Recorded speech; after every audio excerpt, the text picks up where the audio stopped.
কচুরলতি তো আমরা অনেকেই অনেকভাবে রান্না করে থাকি, তবে আজকে আমি কাঁঠালের বিচি দিয়ে কচুরলতি রান্না করে দেখাবো। হ্যালো এভরিওয়ান, আসসালামু আলাইকুম।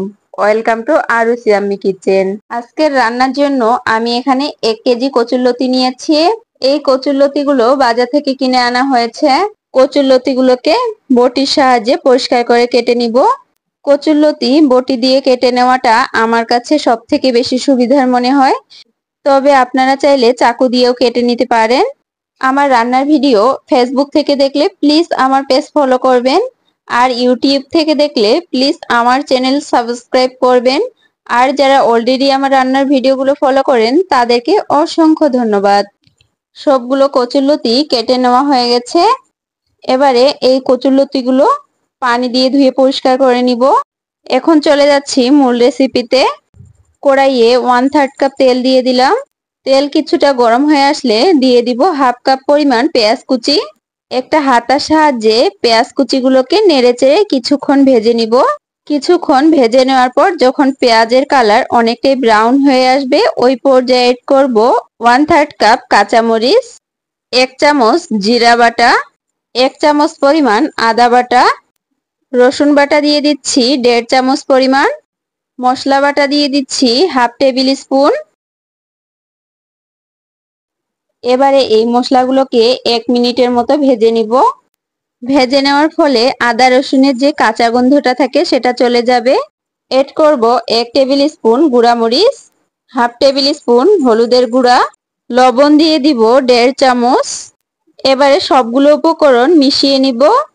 এ পর্যায়ে সামান্য পরিমাণে পানি এড করব, তাহলে মশলাটা নিচ থেকে লেগে যাবে না। মশলা থেকে যখন তেল ভেসে উঠবে ওই পর্যায়ে এড করব কাঁঠালের বিচি। এখানে আমি 300 গ্রাম কাঁঠালের বিচি নিয়েছি। কাঁঠালের বিচি দিয়ে দেওয়ার পর 2 থেকে 3 মিনিটের মতো কষিয়ে নিব।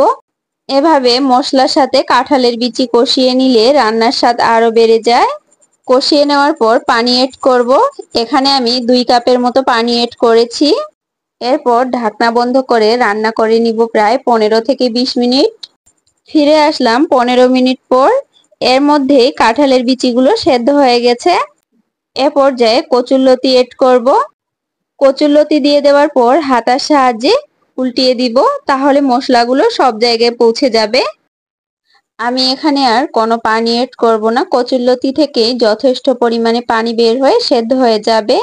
আবারও ঢাকনা বন্ধ করে রান্না করে নিয়েছিলাম প্রায় 20 মিনিটের মতো। এর মধ্যে কচুরলতিগুলো অনেকটাই সেদ্ধ হয়ে গেছে। 2 থেকে 3 মিনিটের মতো হাতার সাহায্যে নেড়েচেড়ে রান্না করে নিব। এর মধ্যেই রান্না কমপ্লিট। এখন পরিবেশন করব। কাঁঠালের বিচি দিয়ে কচুরলতির এই রান্না দেখতে যেমন লোভনীয় হয়েছে, খেতেও কিন্তু আলহামদুলিল্লাহ অনেক ভালো হয়েছিল। যারা কচুরলতি খেতে পছন্দ করেন না তারা একবার হলেও এভাবে রান্না করে খেয়ে দেখবেন। আশা করি আপনাদের কাছেও ভালো লাগবে। আজকের রান্নার ভিডিও কেমন লাগলো তা অবশ্যই কমেন্ট করে জানাবেন। সবাই ভালো থাকবেন, সুস্থ থাকবেন। আজকের মতো এখানে বিদায় নিচ্ছি। আল্লাহ হাফেজ।